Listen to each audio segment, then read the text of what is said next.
Le he pedido a Werner Corrales, consultor internacional, quien fuera ministro de Planificación y que fuera embajador de las Naciones Unidas representando a Venezuela, y además de un grupo que ha trabajado por una visión sobre Venezuela, sobre la Venezuela que queremos, que nos hable de algunos temas importantes en la lucha contra la narcodictadura.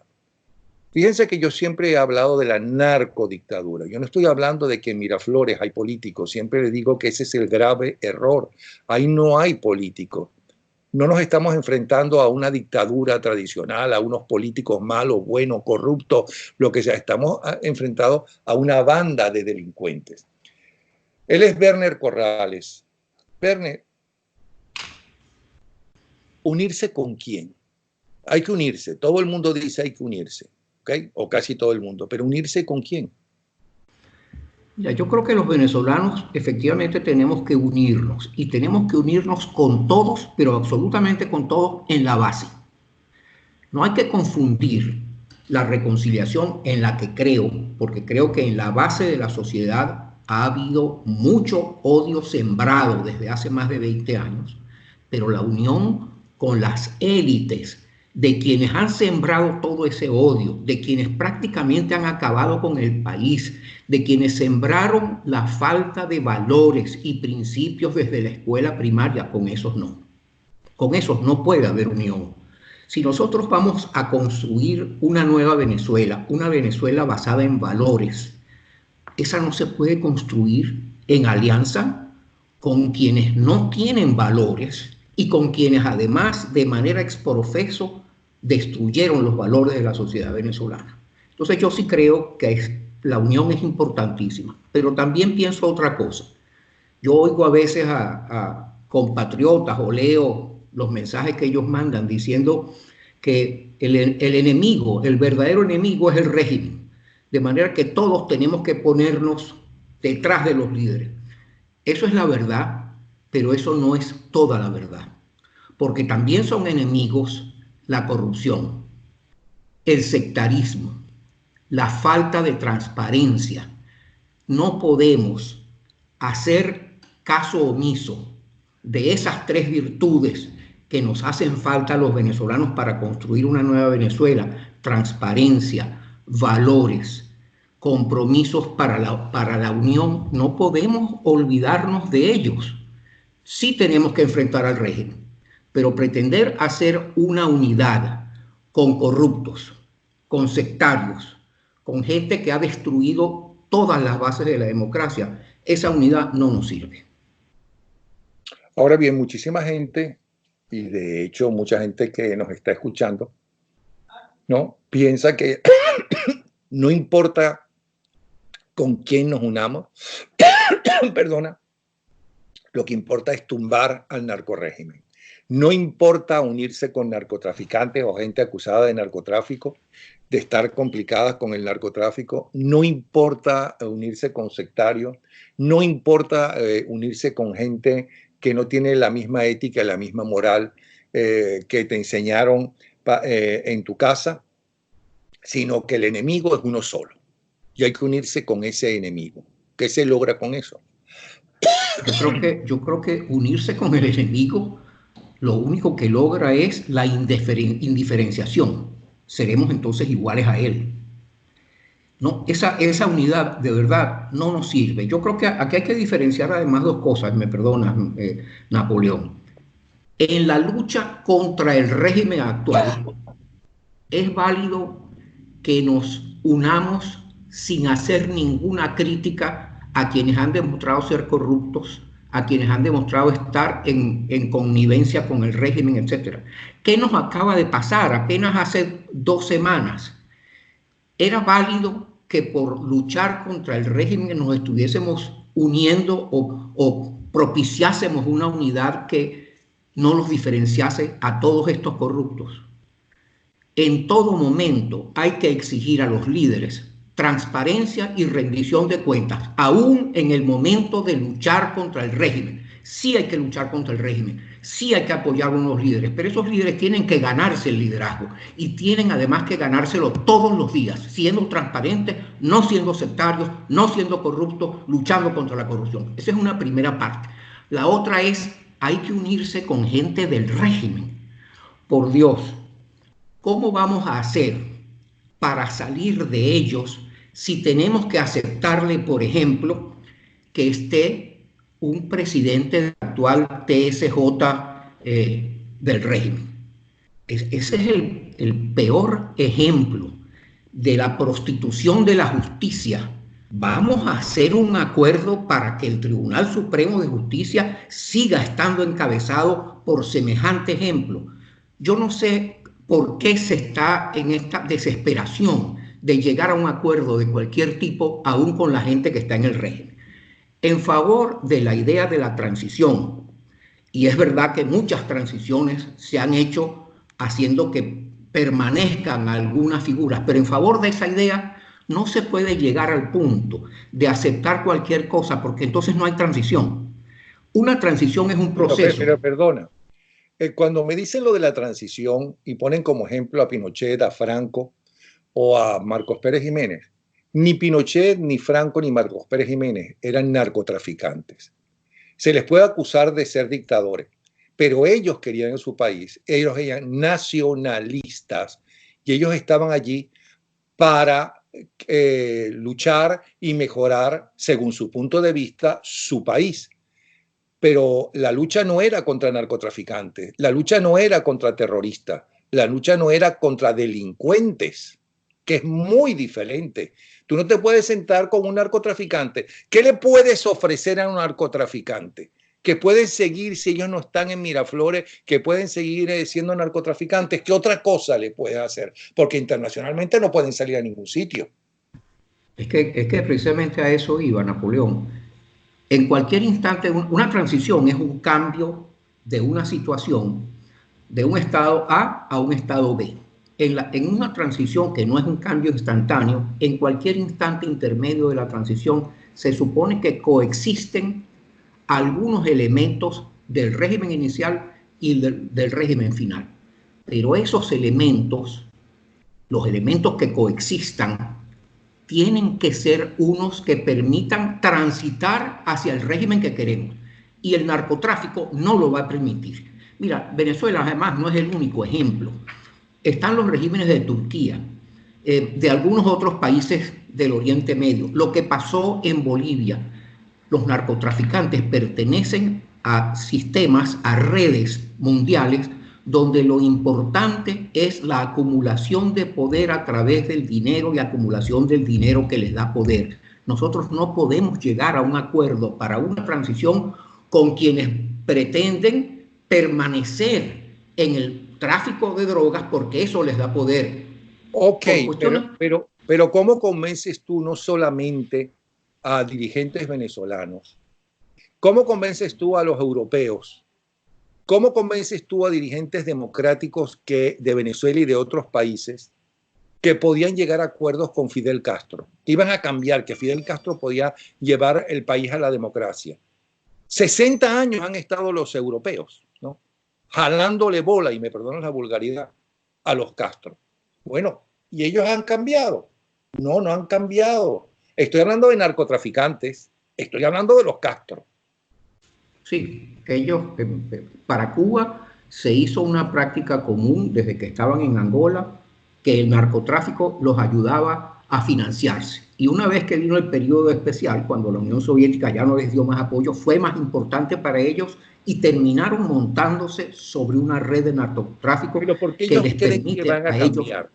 ¿Por qué, por ejemplo, Carlos Andrés Pérez? ¿Por qué Carlos Andrés Pérez, que era un hombre, es verdad, tan amplio, tan liberal, creyó, ¿no?, que acercándose a Fidel Castro podía cambiarlo?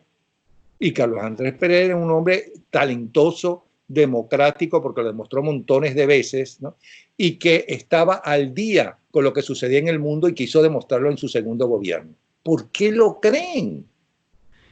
Mira, hay unas visiones. Yo he estado metido estudiando en los últimos meses lo que se llaman las redes híbridas, que son redes de poder político que a la vez son redes de tráfico de armas, de tráfico de droga y de terrorismo. Ese es un fenómeno que comienza a aparecer en los años 90 en los países del norte de África, en los países del Oriente Medio y en América Latina, y los grandes ejemplos cuando tú ves la literatura de la gente que está metida en geopolítica y temas de las amenazas híbridas, los grandes ejemplos de la América Latina, lamentablemente, somos Cuba y Venezuela. No se puede, digo yo, no se puede aceptar que quienes tienen un propósito que no es el propósito nacional, sino el propósito de la guerra contra el imperialismo, entre comillas, a través de destruir a las juventudes de los países imperiales, no se puede aceptar semejante cosa. Nosotros no podemos pretender construir una democracia con quienes prohíben que funcione la democracia. Entonces, yo estoy 100% de acuerdo contigo. No se puede negociar con narcotraficantes. No se puede aceptar que el presidente del TCJ del régimen permanezca en el TCJ una vez que nosotros comencemos a construir la nueva Venezuela. Lamentablemente son muchos los políticos venezolanos de oposición que están pensando que la vía es esa. Esa no es la única vía para la transición. En la transición muy probablemente vamos a necesitar que existan, por ejemplo, factores militares, porque el control que se debe hacer de las capacidades que hoy tienen los traficantes de droga, los vamos a tener que hacer con una Fuerza Armada Nacional venezolana. Yo no soy de los que cree que tenemos que ponernos al lado del hermano mayor. A mí me da vergüenza incluso a veces que veo cómo aplauden que quien toma medidas, por ejemplo, contra Parra y contra otros diputados que estuvieron con Parra, toma las medidas el gobierno americano. Entonces es así como que ese es nuestro hermano mayor que nos va a estar protegiendo siempre. Nosotros tenemos que luchar contra el narcotráfico con una Fuerza Armada venezolana. Luego es muy probable que necesitemos una fuerza, muy probable, no es definitivo, necesitaremos gente de la Fuerza Armada en la transición, pero no necesitaremos y no podemos aceptar que sean los traficantes del cártel de los soles quienes asuman el comando de la Fuerza Armada venezolana. Estamos en una situación muy difícil, es verdad que no es fácil, pero hay cuestiones de pura lógica. Yo no puedo hacerme socio tuyo si sé que tú me vas a querer matar dentro de 3 días. Gano dinero en un negocio en el que nos metimos por 2 días y al tercero estoy seguro de que me vas a matar. Sería bien idiota realmente si pretendo eso. Y pareciera que los muchachos que los jóvenes que están en este momento coordinando a las fuerzas opositoras a partir de la Asamblea, pareciera no entender que esa asociación no nos interesa. Como también pareciera, mira, hay otro error que a mí me parece que se está cometiendo en el seno de esta generación de políticos, que es pensar que uno puede construir la nueva Venezuela, la mejor Venezuela de la que hablan, haciendo que desaparezca la gente que más conoce o que más puede ayudar a construir esa nueva Venezuela. Y hay áreas en la reconstrucción del país, hay áreas en las cuales es muy delicado y tenemos que tener a los mejores actuando en esas áreas. No puede ser que se pretenda que hay una ruptura generacional y que entonces todo el que tenga una edad superior a X número de años no puede participar. Y si resulta que no hay quienes conozcan tanto como esos que tienen más de esa cierta edad en un tema tan importante, por ejemplo, como el tema de energía, resulta que no podemos utilizar a los mejores, a los que más conocen, a los que están hoy en día dando su conocimiento a muchísimos países del mundo porque tuvieron que salir de Venezuela. No, yo creo que hay principios y hay valores, pero además hay cosas de absoluta lógica. La construcción de una nueva Venezuela tiene que estar en manos de los mejores y esos pueden estar en cualquier generación. Esos mejores pueden estar en cualquier generación. No puede pretenderse ni reconquistar la democracia con gente que es enemiga y está interesada en que nunca se reconquiste la libertad. No puede construirse un país de primera si no hay la experiencia y el conocimiento para construirlo. Ahora, ¿no sientes, Werner, que se está repitiendo el mismo problema de la generación del 28, que duró mucho más tiempo un gobierno, que no lo estoy comparando porque Marcos Pérez Jiménez, vuelvo a repetir, ¿no?, modernizó el país, hizo obras realmente muy importantes que todavía están allí. Fue una dictadura, es verdad, pero comparado con las otras dictaduras de ese momento y de ahora, fue un niño de pecho, ¿ok? Pero fue un dictador, es verdad. Pero hasta que no se unieron esa gente que era muy sectaria, los adecos, que eran famosos sus gavilleros, porque le caían a gavillazos a los, entre otros, a los copellanos, en los mitines y demás, que quisieron gobernar ellos solos, que les dieron el golpe su propia gente, esa gente con los cuales ellos a su vez dieron un golpe de Estado contra Medina Angarita, porque eso fue un golpe de Estado, ¿okay?, que ahora se está volviendo a repetir. Y que hasta que no se unieron, justamente no pudieron reconstruir el país con el famoso pacto de Punto Fijo. Fíjate, hay dos cosas en lo que me has dicho. Yo vengo con ese pensamiento hace días, y por cierto he mandado algunos mensajes en las redes sociales diciendo más o menos eso. Por eso que te lo estoy planteando, porque sí, lo he leído.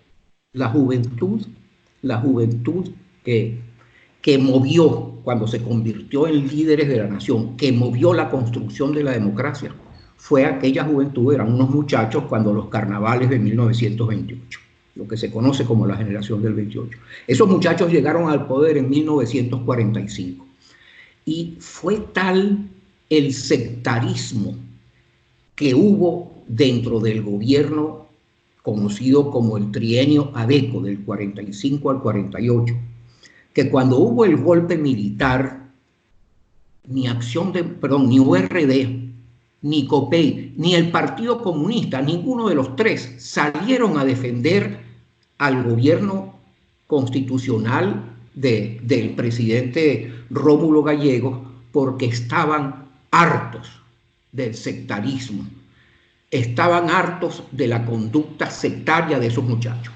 Esos muchachos, pasando 10 años de exilio, regresan con dos cambios en su manera de actuar y de pensar. Una, el sectarismo no nos sirve. Con el sectarismo lo que hacemos es dividir la sociedad. Y dos, tenemos que unirnos. Fíjate que pueden en algunos espacios o en algunos temas ser sectario es lo contrario de estar dispuesto a promover la unidad. Pero es que aún si vemos hoy, en la Venezuela de hoy, vemos a la oposición y vemos al régimen, que cada vez tiene menos gente que los apoya, ser sectarios dentro de la oposición es terrible. Estos muchachos que están teniendo una conducta sectaria, que alguien ha acuñado el término de sectarismo generacional, estos muchachos pueden hacernos perder la democracia antes de reconquistarla. Eso es aún más serio que lo que sucedió en 1945 cuando se construía la democracia. Pero Werner, yo siento, hablando con ellos, con algunos de ellos, que ellos no se sienten sectarios, sino que ellos sienten que, bueno, han sacrificado inclusive sus vidas, los han torturado, han estado presos, ¿no? Han sido elegidos para ser los más importantes en el gobierno interino, y que lo que están buscando es gente que ellos conocen, de que tienen confianza en ellos, ¿no?, para salir en contra, para acabar aparentemente con la dictadura, la narcodictadura. Y que ellos piensan que, bueno, todos estos 20 años que tenemos, la culpa es justamente de las generaciones anteriores que hicieron que la democracia se perdiera. Y que ellos lo que están es luchando, inclusive arriesgando su vida, por eso, que por qué entonces no van a ser ellos los que van a gobernar. Y en ese sentido no les faltaría razón. Bueno, no les faltaría razón, Napoleón, si todos los venezolanos de generaciones anteriores hubiesen sido corruptos, traidores, culpables de la catástrofe que vivió Venezuela, pero eso no es verdad. Hay muchísima gente muy honesta, muy capaz, de edades superiores a ellos, que estarían dispuestos a apoyar toda la reconstrucción. Y con esa misma, perdona, y con esa misma forma de pensar que acabo de decirte, que no le faltaría la razón, tampoco le falta la razón a aquellos que le respondan, pero estos 20 años de fracasos que, porque ustedes no han podido, ya que se han tomado como los principales en la lucha, no han podido acabar con la narcodictadura, es un fracaso de 20 años de ustedes. Entonces ustedes son los responsables del fracaso. Con lo cual yo diría, bueno, y pues entonces, ¿por qué no se ponen de acuerdo la gente honesta de antes? Que es muy fácil de probar cuáles son los honestos. Cuando tú has tenido puestos importantes en la vida, que tienes un currículum y que nadie te puede decir ese es un ladrón, ese es un mediocre, ese no sé qué, no sé cuánto, es mucho más fácil que una persona de joven que es muy talentosa, pero que a lo mejor su ética o su moral es muy blanda. Entonces, la escogencia de todos, de unos y otros, es que es lo que a mí me preocupa, porque aunque ellos insisten que no son sectarios, gente que está alrededor de ellos, inclusive amigos de ellos, insisten que sí son muy sectarios. Bueno, yo estoy seguro de que si tú le preguntabas a Rómulo Betancourt en 1946 si él era sectario, Rómulo seguramente te decía que él no era sectario. Y a lo mejor lo creía. Sí, a lo mejor lo creía, pero él pensaba, por cierto, los libros de Manuel Caballero son pero magníficos para entender eso. Y también un libro de Ramón Guillermo Aveledo que habla de las razones por las cuales se perdió la democracia en el año 48. El asunto es este. Realmente lo que hay que hacer no es simplemente entender que del otro lado, pensando en que hay dos lados, uno de los jóvenes y otro de los no tan jóvenes, no es solamente pensar que del otro lado hay gente honesta y gente capaz. Lo principal, Napoleón, yo creo que es entender que yo no soy Dios, que yo no soy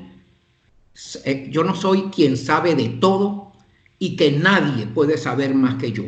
Y eso lo tienen que pensar ambos lados. Creer que hay unas generaciones que están llamadas a construir el país y que hay otras que no lo están, es un error garrafal. Es un error garrafal que puede traernos como consecuencia riesgos enormes. Porque imagínate que nos pasase nuevamente lo de la experiencia que va del 45 al 48, que hay en este momento una probabilidad mucho más alta de que aquello suceda porque se destruyeron las instituciones. En aquel momento no se habían destruido. Se han destruido los valores. Venezuela en aquel momento tenía valores, tenía principios y la gran mayoría de los políticos actuaban con valores y principios, aún de los políticos que estaban del lado de la dictadura, porque si bien hubo corrupción, nunca hubo la corrupción que hoy hay en el régimen, que está podrido, pero que lamentablemente hay también en el seno de la oposición, y lo acabamos de ver. Y esos que participaron en la toma de la asamblea no son los únicos. Entonces, mira, yo creo que lo que hay que hacer realmente es quitarse esa visión de ser todopoderoso, de tener el conocimiento, de ser el sumum de la capacidad. Eso no es verdad ni para los más jóvenes ni para los mayores. Yo creo que hay que pensar en una Venezuela en la cual todo el que pueda dar su concurso para la reconstrucción lo debe dar. Yo conozco casos, no solamente los casos que en la entrevista muy buena que le hiciste a Humberto Calderón fueron planteados. Yo conozco casos, por ejemplo, en las relaciones exteriores de Venezuela. En Venezuela existe una asociación, que es el Grupo Ávila, que reúne prácticamente a todos a todos quienes fueron embajadores de la democracia. Y yo sé por boca de varios de los miembros del Grupo Ávila que se acercaron a ofrecer su concurso, a asesorar, y la respuesta que recibieron fue: nosotros tenemos nuestros asesores. Y realmente yo pienso que, salvo contadas excepciones y muy valiosas, los nombramientos de embajadores del gobierno encargado encabezados por el presidente Guaidó, no fueron muy afortunados. Y hay muchísimos embajadores venezolanos con una capacidad enorme, comprobada en muchísimos sitios, que se acercaron y la respuesta que recibieron fue esa: nosotros tenemos nuestros asesores. Y así ha sucedido en otros campos. Gente que ha tenido durante los últimos años unas experiencias importantísimas, que llamaron a ofrecer su experiencia, sin ningún interés de estar llenando un cargo o cosas por el estilo. Y las respuestas fueron ignorarlos. Entonces sí hay la necesidad de rectificar. Yo quisiera concluir en términos bien positivos este tema que me has planteado, y después podemos hablar de otras cosas. Hay que rectificar. Hay que darse cuenta cuando uno comete errores y tiene que rectificarlos. Y la sociedad le debe exigir a sus líderes que sean transparentes y que si hay necesidad de rectificar, rectifiquen. Eso es lo que yo le planteo a los liderazgos, a los más jóvenes y a los menos jóvenes. ¿Y cómo pueden escuchar los líderes? Porque fíjate una cosa, hay una grave situación, porque para mí es grave la situación, corrígeme si estoy equivocado, en las manifestaciones que el nuevo presidente, porque ahora es presidente él, porque la gente votó por él en la Asamblea Nacional por primera vez y no por el candidato del partido que le correspondía ser. En las manifestaciones que convocó Guaidó el pasado fin de semana, no fue nadie. No fueron ni siquiera 600 personas. O sea, ellos no se dan cuenta que algo está fallando. Mira, yo la verdad tengo varios meses que no estoy allá y no sé, pues no me había enterado de que no hubiese acudido la gente al llamado que hizo el presidente Guaidó. Yo quisiera tener nuevamente la expectativa que tuve en enero del año 2019. Esa expectativa, yo comencé nuevamente a pensar en cómo íbamos a vivir nuevamente a Venezuela en aquel momento. Con todas las cosas que han pasado, que no son solamente las de la última semana, está el incidente con Humberto Calderón, está lo del 30 de abril, está lo de si entra porque entra. En todos esos errores ha habido causas para esos errores, no han sido fortuitos. Y lo primero que tendría que hacer esa dirigencia es analizar cuáles fueron los errores que cometimos, por qué, y rectificar. Yo oí al presidente Guaidó la semana pasada, después del tema del 5 y del 7 de enero, yo lo oí diciendo que iba a rectificar. Yo creo que sí es posible reconstruir la confianza que la gente tuvo. Como yo, hubo muchísimos venezolanos que tuvimos nuevamente una expectativa positiva hace un año. Yo creo que sí es posible reconstruirla, pero tiene que haber no solamente una promesa o una declaración de rectificar. Se tiene que ver esa rectificación. No puede ser que se esté creyendo que con un discurso se borra todo lo anterior. El régimen cometió un error o un conjunto de errores terribles para sus intereses cuando prácticamente le puso bombita para que sacaran de jonrón la oposición y ganase el partido como lo ganó el 7. Pero eso no resuelve todo. Y si en efecto no fueron a la convocatoria que hizo el presidente Guaidó para el fin de semana pasado, lo que probablemente está esperando la gente es que haya muestras de la rectificación. Hay 2 o 3 errores macro que la gente sabe que han sido cometidos y hasta ahora yo no he visto ninguna señal real de rectificación. Sí ¿cuáles serían los errores macros? Mira, hemos hablado por un rato del sectarismo. Ese sectarismo los ha llevado a no contar con asesores. Un asesor no es un aplaudidor. Y pareciera que solamente se acepta como asesor a quien aplauda, a quien le diga, sí, lo que tú has dicho es la maravilla. Bueno, ¿Tú no crees, por ejemplo, que hacía falta un grupo de estrategia que hubiese aconsejado, frente a lo que se estaba preparando para el 30 de abril, que hubiese aconsejado tener un poco más de prudencia, tener un poco más de humildad? Porque el 30 de abril sucedieron dos cosas muy serias. Una, la muestra de imprudencia de no tener controlado un movimiento que aparentemente estaba en preparación y haberse lanzado. Pero lo otro fue la muestra de soberbia. Yo recuerdo aquel discurso.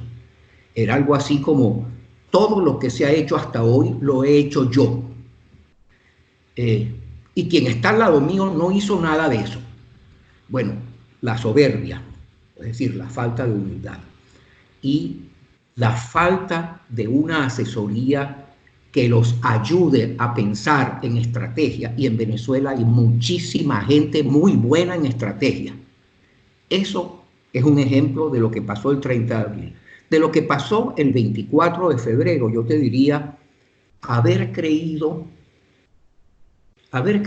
que los Estados Unidos no se equivocan nunca.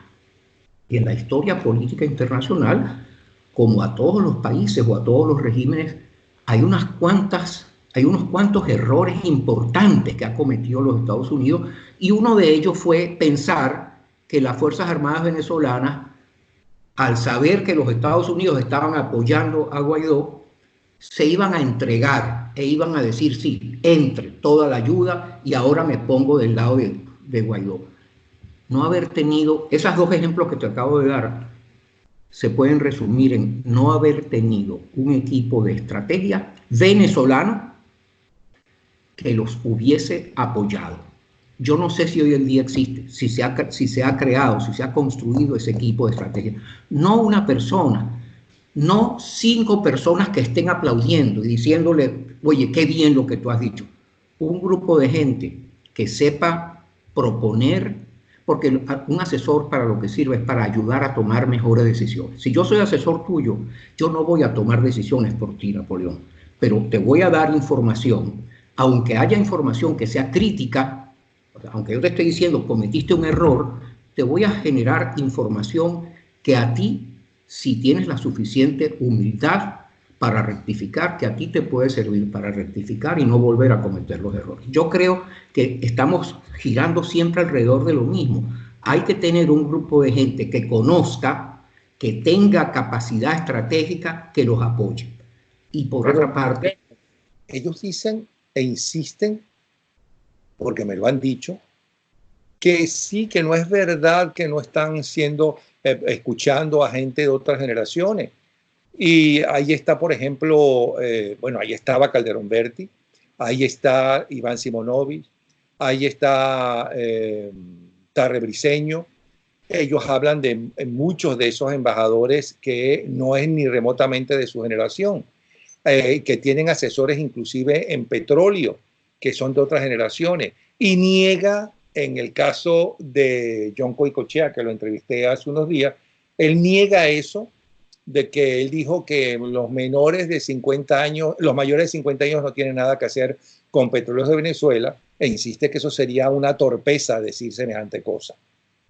Entonces, alguien está exagerando o alguien está ciego, porque lo que estamos haciendo nosotros en este programa no es en contra de una generación ni en contra de esa dirigencia de oposición, sino al revés. Mira, te están criticando por esto. Estudia a ver hasta qué punto estás equivocado o no, porque lo que nos interesa es justamente acabar con la narcodictadura, no acabar con ellos, no acabar con los jóvenes. Mira, lo que nos interesa es, digo yo, nos interesan dos cosas. Una, salir de esta narcodictadura. Dos, comenzar la reconstrucción del país y llevarlo con una orientación correcta. Yo vi tu entrevista a Humberto Calderón y vi tu entrevista también a John Goycochea. Ellos se refirieron en segmentos de su entrevista al tema petróleo. Y John dijo, en una conversación, por cierto, que yo había tenido con John, él también me había dicho esto, que había muchísima gente de edades superiores a los 60 años que trabajaban en el equipo de energía que él ha venido coordinando. Están hablando del petróleo, están hablando de la reconstrucción. Yo venía hablando hasta hace un momento de cómo salir de ellos. Hace falta un equipo de análisis estratégico que apoye a quienes están tomando las decisiones para actuar y sacar al régimen. Yo me pregunto si ese equipo existe, porque que yo sepa, hasta hace 3 meses ese equipo como tal no existía. No es que busquen a gente mayor de 50 o de 70 años, es que allí que se abran a el pensamiento, a la conciencia, a la experiencia de gente que tiene interés en que Venezuela salga de esto y que no necesariamente son de su generación o de su partido. Yo pienso que Venezuela necesita otra vez de las distintas generaciones, tanto para la reconstrucción, que estábamos hablando de eso hace rato, como para salir de la narcodictadura, que es lo que estamos hablando en este momento. Ahora, que pediste cambiar el tema. ¿Tú que es la misma Venezuela o que hay diferentes visiones de la Venezuela que queremos? Perdón, mira, se interrumpió en esta comunicación se interrumpió la voz. ¿Me la puedes repetir la pregunta? Que tú perteneces al grupo que se hace llamar la Venezuela que queremos todos. Y te pregunto, ¿es que todos queremos la misma Venezuela o es que son diferentes tipos de Venezuela lo que quiere un grupo y lo que quiere otro grupo? Sí, bueno, mira. Es la que queremos todos. Porque sí, todos queremos que se acabe la narcodictadura, creo yo, que todos queremos eso. Pero para cambiarlo, ¿por qué Venezuela?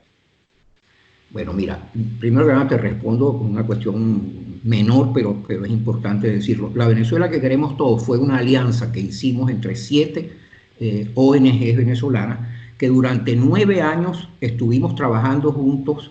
Allí participó más de 60.000 personas, tratando de identificar qué Venezuela queremos. A raíz de esto, que comenzamos en el trabajo, yo recuerdo haberme reunido contigo y con Ángela cuando estábamos, Tania y yo, comenzando con este trabajo, estaban ustedes todavía en Caracas. Cuando comenzamos con este trabajo, hubo de parte de algunas personas la pretensión de que nosotros estábamos actuando en contra de la oposición, porque eso de estar llamando al chavismo para discutir qué país querían ellos era un error. Bueno, se comprobó que en las bases, y por eso yo insisto que la reconciliación es en las bases, se comprobó que en las bases todos queremos más o menos lo mismo. El reconocimiento del cual me siento yo más orgulloso del trabajo que hicimos entre el 2009 y el 2016 inclusive, nos lo hizo la Junta Directiva de la Asamblea Nacional en enero del 2017, cuando nos pidió que con base en lo que habíamos venido haciendo por 8 años, llevásemos a cabo desde el Palacio Federal Legislativo y en nombre de la Asamblea Nacional, llevásemos a cabo una consulta sobre el país que queremos todos, y la llevamos a cabo. Y allí se presentó muchísima gente que tenía distintas ideas de Venezuela. Y el libro, que por cierto te lo debo, el libro Venezuela, Vértigo y Futuro, que resultó de toda esta experiencia, incorporó las opiniones de más de 500 expertos venezolanos en distintos temas. Hay una cantidad de ideas que yo creo que compartimos, que la gran mayoría de los venezolanos que queremos reconstruir a Venezuela compartimos. Y esas se pueden, digamos, catalogar como las ideas sobre qué hacer en la reconstrucción de la economía, en la reconstrucción de la política, etc. Pero hay algunos lunares o algunos puntos negros, unos puntos en los cuales pareciera que hay más de una idea sobre qué es la mejor Venezuela. Yo siento, por ejemplo, que hay gente que está pensando que hay que reconstruir toda una política neopopulista en Venezuela. Y yo creo que ya 40 años de populismo, desde el año 78 por ahí hasta hoy, o más de 40 años de populismo, nos tendrían que haber enseñado que de la pobreza se sale ayudando a la gente a que desarrolle capacidades, no dándole de comer. Y el desarrollo de capacidades es algo en lo cual la sociedad venezolana, toda, tiene que participar en la educación pública de calidad. No hay mejor educación pública en Venezuela, de mejor calidad que la que da Fe y Alegría, que no es una institución pública. Y la gente, las familias de los barrios, oye, se pelean porque sus hijos tengan un cupo allí. Venezuela tiene que sacarse de la cabeza que el único que puede dar educación pública es el Estado. Y seguramente podremos avanzar más rápidamente en lo que es lo principal para construir capacidades en la sociedad, que es la educación, una educación de calidad. Si seguimos con el populismo que hemos tenido hasta ahora, en los últimos 40 o 40 y pico de años, y eso lamentablemente pareciera estar en los programas, en lo que piensa la gente, si seguimos con eso realmente estamos mal. Te voy a decir otra. ¿Del socialismo?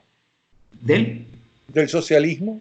Bueno, es que con el término socialismo hay una confusión enorme, porque, por ejemplo, se quiere culpabilizar las ideas de la promoción social o las ideas de...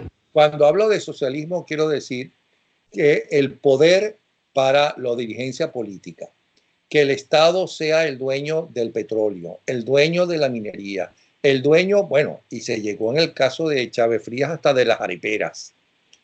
Es decir, no que sean empresas privadas y las mejores y las más honestas en lo posible, y que haya una excelente forma de recolectar los impuestos a todas esas empresas. No, lo que se quiere es que el presidente sea un dictador como ha sido hasta ahora, porque quien maneja los tres poderes es un dictador, no es una democracia. Quien tiene, y estoy hablando no solamente de ahora, que es todavía peor, estoy hablando de antes, con las famosas tribus en las leyes venezolanas, estoy hablando de que el candidato del partido, aunque decía que ganaba, aunque decía que se iba a deslastrar del poder del partido, eso era mentira, le daba al partido para empezar el Ministerio de Hacienda, que es donde se consiguen los reales más fácilmente, y además es la máxima autoridad de las armas de los militares. Entonces tiene los tres poderes en definitiva, y si no los tiene él solamente completo, como sucedió al final, se repartía el poder legislativo entre AD, COPEI y a última hora el MAS. Bueno, mira, cuando hablo de socialismo hablo de eso. Okay.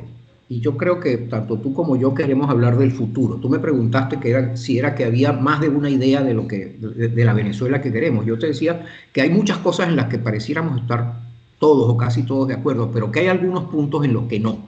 Y te comencé a decir del populismo. La idea del populismo está muy presente en algunas de las propuestas de gente de la oposición. Y la idea del capitalismo de Estado, porque eso no es un socialismo.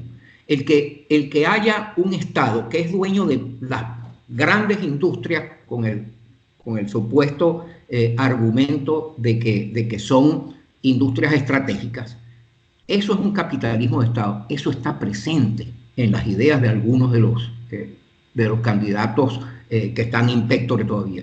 Y yo recuerdo en una de las elecciones en las que participó Enrique Capriles, a mí me pidió una de las personas que estaba coordinando los estudios del plan de gobierno que presentaba Enrique, me pidió que revisara la propuesta que había sobre PDVSA. Y lo primero que decía, la visión y la misión que se proponía para la industria petrolera nacional era que ella tenía que maximizar los beneficios del inversionista. El inversionista es el Estado. Bueno, eso no hay mejor definición de rentismo que esa. El rentismo a donde lleva es a que hay que maximizar la renta petrolera, que es el beneficio que obtiene el Estado de ser el principal accionista o el accionista único de esto. Mira, si nosotros volvemos a querer reconstruir la industria petrolera para que haga eso, simplemente vamos a reproducir lo que hicimos en los últimos 40 años. Porque el rentismo, hay tres vicios fundamentales del rentismo.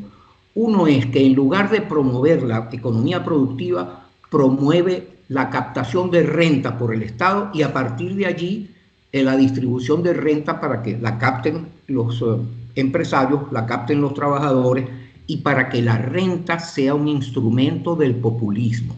Es decir, nuestro vicio fundamental es el rentismo que da pie al populismo y que da pie a lo que tú acabas de decir. En cuanto es el Estado, el dueño del sector, de todo el sector de la economía más importante porque es que produce más divisas, eso le da poder omnímodo.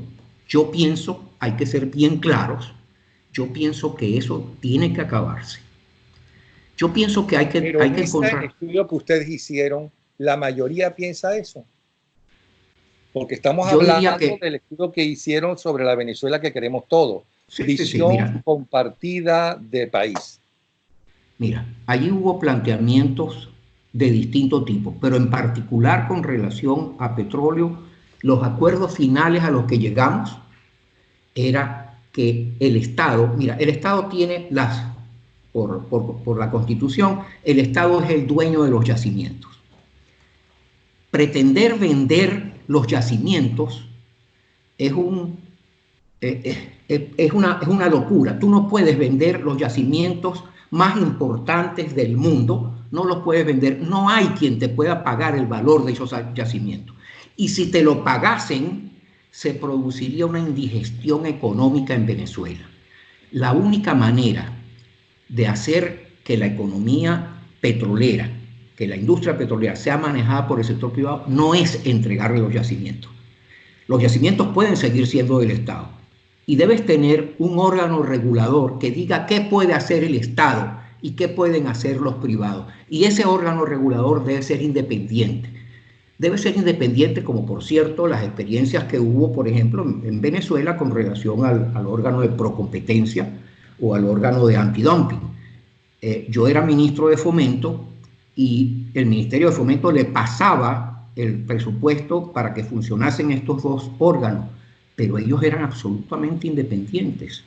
Yo no podía darle una instrucción, yo ministro de Fomento no le podía dar una instrucción a ellos. Bueno, en Venezuela hay que montar un órgano regulador del sistema de toda la industria petrolera, de forma que puedan venir inversionistas de todas partes del mundo, que sean privados los inversionistas, pero que haya unas reglas del juego, unas reglas claras de qué es lo que se puede hacer y qué es lo que no se puede hacer desde el Estado con esto. Y una de las cosas para limitar la posibilidad de que el gobierno de turno utilice la renta para más populismo es la creación de los fondos en los cuales una proporción muy importante de la renta se utilice precisamente para crear capacidades. Crear capacidades significa educación, salud, infraestructura, investigación, ciencia e innovación. Crear capacidades tiene que ser el propósito fundamental en el cual se utilice los recursos naturales que estamos agotando a través de la industria petrolera. Crear capacidades es lo que nos puede hacer más desarrollados y en el fondo más libres. Solamente si la gente tiene capacidades es libre de hacer con su vida lo que ella quiera. Y eso es lo que es libertad finalmente. ¿Qué otra cosa quería en ese estudio ustedes, la gente en líneas generales? ¿Qué tipo de país quieren? Porque mucha gente habla de democracia, pero en las chiquitas se molestan si tú, por ejemplo, le das pie o le das espacio a gente que no piensa como ellos. Sí, mira, una de las cosas... Eso no es demócrata, eso es todo lo contrario. Sí. Y en la oposición, para mí el chavismo, y yo creo que para ti y para cualquier persona con dos dedos de frente, el chavismo jamás ha sido una filosofía ni nada remotamente. Para mí el chavismo es un resentimiento que estalló. Pero hay muchos chavistas de derecha. En la derecha, en eso que se llama de derecha, hay tantos chavistas, ¿no? que son absolutamente iguales a los chavistas que se hacen llamar de izquierda. Mira, yo diría que los consensos fundamentales a los que se llegó fueron, el primero es el de la reconciliación con justicia. Chavistas y no chavistas hablaban de una reconciliación. Repito, no es la reconciliación con las cúpulas, es la reconciliación en la base porque hay mucho odio sembrado en la base. Pero la reconciliación tiene que ser un proceso al cual se llegue haciendo justicia. Si no, la sociedad venezolana puede vivir nuevamente todos los crímenes que se han cometido contra ella. De manera que reconciliación no significa pasar un manto de impunidad sobre todo lo que ha sido hecho en Venezuela. Ese es un consenso fundamental. Otro consenso importantísimo es los líderes, sobre todo los líderes comunitarios, planteaban que tiene que haber un pacto nacional para que asegure el progreso de todos. Hay gente que lo ha llamado un pacto para salir de la pobreza. En realidad, el pacto... Mira, Venezuela tenía, durante los años 70, de hecho una cortísima historia para que entiendas el problema de la pobreza, cómo el problema de la pobreza manejado de manera populista es lo que nos ha llevado hasta lo que hemos llegado hoy. Mediados de los 70, Venezuela tenía menos de 30% de la población en situación de pobreza. A finales de los 90 tenía 60 y pico. Sobre eso se montó Chávez, sobre el hecho de que había 60% de población en situación de pobreza. Bueno, el año pasado había 90 y algo por ciento de población en situación de pobreza, pero en todo caso, lo menos que tenemos como población estructuralmente pobre, es decir, que no tiene capacidades para insertarse en la economía, lo menos que tenemos es un 60%. Eso es una bomba de tiempo. Si nosotros no ponemos prioridad fundamental a asegurar el progreso de todos, que se hace es logrando capacidades y generando empleo, no regalándole bolsas clave. A menos que hagamos eso, y eso requiere de un compromiso de todos los venezolanos, volvemos a perder la democracia y las libertades. Entonces, ese es un consenso fundamental, un pacto para el progreso de todos y la superación de la pobreza. Otro consenso fundamental que no salió, fíjate, se ha hablado mucho de los 7 consensos, pero hubo 6 consensos que se lograron en esas discusiones en las bases en las que participaron más de 60.000 personas. Y después hicimos 5 simposios universitarios, 3 de ellos en la Universidad Central, uno en la Simón Bolívar y otro en la Metropolitana, donde le llevamos a los expertos para que ellos dijesen, mira, frente a estos 6 consensos que existen, ¿cómo podemos lograr esto? ¿Cómo podemos lograr la reconciliación? ¿Cómo podemos lograr el progreso de todos? La respuesta casi unánime de los expertos, de los académicos en esos 5 simposios fue: se puede hacer muchas políticas públicas, pero a menos que acabemos con el populismo rentista, no va a ser posible nada de eso. Entonces, realmente hay un consenso sobre el hecho de que tenemos que superar el rentismo. Y eso, lamentablemente, algunas de las propuestas que vemos de los partidos políticos, eso no pareciera ser así. Hay muchísima repetición de la figura de que el Estado tiene que ser dueño de las industrias básicas, de que el Estado tiene que ser el monopolizador de la educación pública, y eso lo que hará sería reproducir el modelo rentista que nos ha llevado hasta aquí. Esos son los principales. De los 7 consensos te he mencionado los 3 principales. Hay uno referido a la educación, hay otro referido a la calidad del ambiente tanto urbano como del ambiente natural. Pero, en fin, yo estoy preocupado porque creía que existía de parte de la nueva generación de políticos una idea clara de qué país queremos, que no fuese simplemente un gavetero de políticas públicas para cada uno de los sectores, sino una concepción de sociedad, una concepción de Estado. Y creo que hay diferencias, creo que hay más de una idea de lo que es la mejor Venezuela, y eso deberíamos corregirlo. Debería haber una discusión que nos lleve a definir hacia dónde queremos ir, porque si repetimos el camino del rentismo populista, vamos a llegar nuevamente, a lo mejor en 20 años o en 25 años, vamos a llegar a una catástrofe como la que hemos estado viviendo hasta ahora. Bueno, pues muchísimas gracias por todo este tiempo que nos has dedicado, Werner. Como siempre, nuestro cariño, ¿no?, para ti y la familia. ¿Ok? Muchísimas gracias a ti, Napoleón, y un gran abrazo. Un abrazo, Werner Corrales.